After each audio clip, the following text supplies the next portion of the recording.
Aujourd'hui, nous sommes avec Antonella Verdiani, fondatrice du Printemps de l'éducation, conférencière. Donc, enchantée, Antonella. Est-ce que tu peux nous parler un petit peu du Printemps de l'éducation? Alors, le Printemps de l'éducation est né en 2012 d'un simple constat, c'est-à-dire qu'on s'est rendu compte que les solutions, elles existent déjà sur le terrain et qu'il y a beaucoup de praticiens, de maîtres, de maîtresses, de professeurs, d'enseignants qui ont déjà des solutions donc, qui concernent la vie à l'école et comment changer les pratiques éducatives et qu'il faut seulement les partager. Il faut se relier. Donc moi, je dis souvent que nous sommes les colibris de l'éducation parce qu'on ne va pas nous imposer ou créer des projets à la place des acteurs du changement qui sont déjà là sur les pratiques quotidiennes. Nous, on met un lien. Donc, on crée la reliance et donc on organise des conférences, on organise aussi des échanges qui se font sur une plateforme informatique. On a un annuaire de ces pratiques-là. L'idée, c'est que ça devienne effectivement un mouvement citoyen. Et c'est né comme ça. C'est vraiment l'idée de créer un mouvement citoyen et qui concerne autant le public que le privé. Donc, on ne va pas, nous, uniquement interpeller les praticiens du privé. On fait en sorte qu'il y ait aussi une valorisation des enseignants qui travaillent dans le public. Et ça, c'est très important. Ce qu'on voudrait, c'est que les pratiques pédagogiques qui sont déjà très connues dans le système privé puissent aussi rentrer dans le public de plus en plus. Un peu dans le public. Ouais. Alors, est-ce que tu peux nous parler, par exemple, un peu de tes interventions à La Réunion, hein, par exemple, bon, parce qu'on est très intéressés, nous, en tant qu'Antillais, à voir un peu qu'est-ce que tu as pu amener, un peu tes petites graines donc, à La Réunion. Ouais. Alors, il se trouve que j'ai écrit un livre qui s'appelle « Ces écoles qui rendent nos enfants heureux ».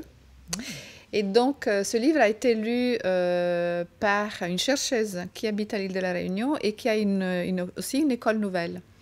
Donc, à l'intérieur d'une ferme pédagogique, voilà. Et donc, à l'intérieur de cette ferme, elle a créé cette école. Ça s'appelle Salangan. Et donc, en ayant lu le livre, elle m'a invitée à l'île de la Réunion où j'ai donné une conférence. Et à cette conférence, il y avait la directrice du CNFPT, donc du Centre national de formation. Voilà. Et donc, elle m'a invitée à donner des formations sur la base de ce que j'ai travaillé à l'intérieur de ma thèse, c'est-à-dire j'ai fait un travail de doctorat, et la thèse s'appelle « Éduquer à la joie ». Et donc, je donne des formations qui s'appellent « Éduquer à la joie ». Et je me retrouve à l'île de la Réunion à travailler avec surtout du personnel de la petite enfance. Et ce que je trouve formidable, d'abord pour moi, c'est d'être en contact avec des personnes qui sont sur le terrain, en contact avec des bébés, des personnes qui sont souvent très simples, qui n'ont pas beaucoup d'études, et c'est super, parce qu'ils n'ont pas la tête encombrée de concepts qu'il faut défaire souvent, ouais. Et qui sont dans la simplicité aussi de la relation. Et en même temps, donc, moi, ce que je fais, c'est tout un travail aussi nécessaire sur la mémoire de la violence éducative, qu'on dit aussi ici ordinaire. Parfois, elle est vraiment extraordinaire, parce que à l'île de la Réunion, surtout, elle est encore liée à l'esclavage, à la mémoire de l'esclavage. Donc, tout ce qu'on fait, c'est d'aller revisiter sa propre posture éducative.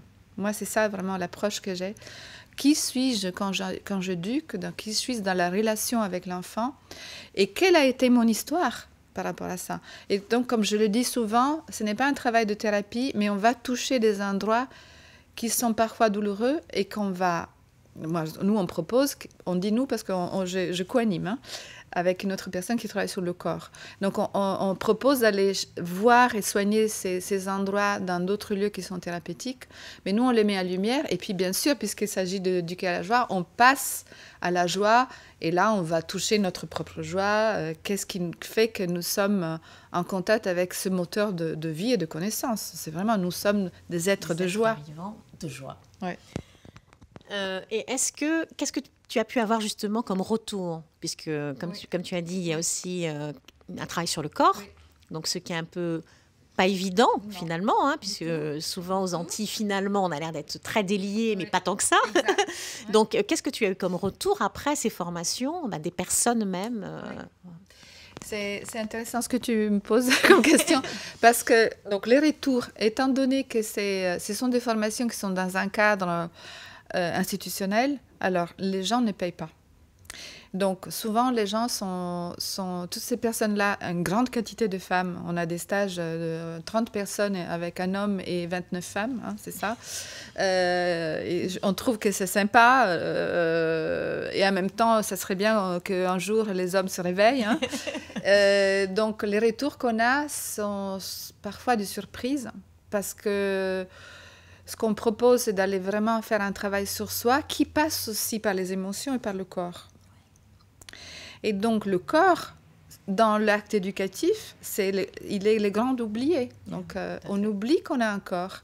On oublie qu'on a un corps en tant qu'enseignant, en tant qu'éducateur, mais on oublie aussi le corps de l'enfant. Donc le corps de l'enfant, surtout pour les petits, il y a des activités qui sont faites à l'intérieur du temps scolaire. Mais ces activités-là, elles diminuent de plus en plus qu'on évolue dans la carrière et dans l'âge, dans la carrière scolaire, on va dire. Hein. Tout à fait. Et donc, le corps, au lycée, il n'existe plus. Donc, par contre, ce qu'on dit, mais comment faire en sorte que ce corps ne soit plus oublié, que ce corps il soit pris en considération, en sachant que c'est le vivant, on a affaire avec le vivant. L'enfant, c'est un être vivant, il est fait d'émotions. Ces émotions-là, ça serait bien qu'on apprenne aussi à les accueillir en nous. Et donc, si on ne peut pas les accueillir en nous, on ne peut pas accueillir les émotions de l'enfant. Donc, c'est un travail qui est fait vraiment de façon circulaire. Mais c'est vrai ce que tu dis, dans vos pays, il y a, puisqu'il y a le soleil, un peu comme chez nous en Italie, hein, donc on a l'impression qu'on est super à l'aise avec le corps. Et en réalité, dès qu'on touche à l'expression, par exemple, de l'émotion, est-ce que le corps nous envoie comme signal? C'est très difficile. C'est très difficile à gérer. C'est très difficile à gérer. Oui. Une autre petite question. Donc, quelle est finalement pour le printemps de l'éducation la prochaine étape? Comment vous allez essaimer un petit peu oui. Est-ce que c'est les personnes qui vous contactent? Est-ce que c'est vous qui allez au-devant ou est-ce que ça dépend? Eh bien, ça tombe bien parce qu'on a fait hier notre AG, notre Assemblée Générale. Donc, on a donc un peu une idée de surtout ce qu'on a fait et là où on veut aller. Nous avons aujourd'hui une cinquantaine de comités locaux en France, avec une bonne douzaine de comités très actifs. Les autres, ce sont plutôt des antennes de relais. Et ces antennes sont nées à la suite d'un tour de France qu'on a fait. Okay. Donc, on a stimulé le débat sur la question du changement éducatif parce qu'aujourd'hui, il y a de plus en plus des personnes qui veulent créer des écoles, d'enseignants qui veulent changer leurs pratiques, d'élèves qui cherchent de nouvelles solutions, des parents qui se réunissent pour aller aussi chercher de nouvelles solutions, souvent aussi pour créer des écoles. Hein, donc, et donc, le printemps d'éducation, comme je le disais, il relie, il met en contact les gens entre eux, mais aussi stimule. Donc, notre idée, c'est vraiment de faire en sorte d'être de plus en plus connus en France, et même maintenant, ça se fait dans d'autres pays européens. Il y a un comité local suisse. Et donc, ce sont les comités locaux qui organisent eux-mêmes des événements. Super. Donc là, le 20 et 21 mai, à Lille, il va y avoir les prochaines rencontres du printemps de l'éducation. Et il y a 2 journées d'ateliers intenses qui sont présentées par des pédagogues, des thérapeutes qui interviennent dans le champ éducatif, et des enseignants. Ça va se passer dans un lycée professionnel à Roubaix, donc à côté de Lille. Et aussi, à l'intérieur de ça, il va y avoir une table ronde avec un philosophe qui s'appelle Abdenour Bidar, et qui, lui, il est inspecteur général d'éducation nationale, et qui promeut la spiritualité à l'école. Et donc, pour nous, ça, c'est un sujet qui est au cœur, vraiment, de notre action. Comment aussi faire en sorte que cette dimension qui existe chez l'enfant, même les tout petits qui ont des questions existentielles importantes, voilà, commence à être prise en compte. Donc, il va y avoir un débat, une table ronde. Alors, ça, c'est un exemple. C'est en France le 21 mai, mais il y en a d'autres. L'année prochaine, ça va être à Paris. Voilà, les étapes, il y en a beaucoup. Hein. On a beaucoup de projets. Voilà. On a peut-être un peu trop, mais voilà, on est aussi porté par cet enthousiasme. Oh, génial. Écoute, merci beaucoup Antonella. Est-ce que tu veux rajouter quelque chose qui te tient à cœur? Oui, alors. Ce qu'on avait évoqué tout à l'heure, quand on a parlé pour préparer cette interview, sur cette dimension spirituelle, l'importance d'introduire l'accueil de cette dimension-là à l'école. À l'école et dans les projets éducatifs, même hors école.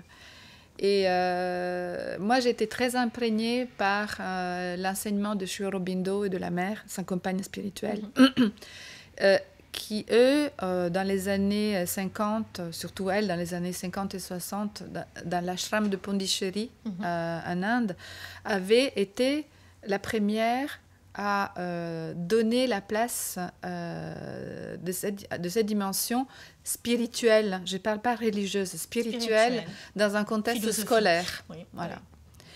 Et donc, accueillir le questionnement existentiel, rien que ça, ça donnerait effectivement une place à cette reliance. Quand je parle de reliance, pour moi, je parle d'une dimension aussi qui est autre et qui est naturelle chez l'enfant.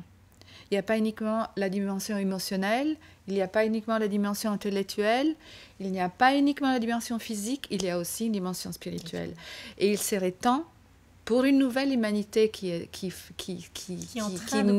aujourd'hui, de l'accueillir, parce que c'est ça le moteur de l'évolution.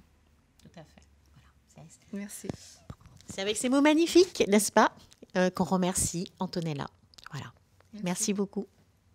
Comment me connecter, créer du lien social dans mon quartier, aux marcheurs dont j'ai besoin, pour mettre du mouvement dans ma vie. Ensuite, à un niveau collectif, c'est-à-dire vers où je marche, trouver les personnes qui marchent dans la même direction, me rendre compte que nous marchons tous dans différents mondes, bien que nous partageons le même territoire physique.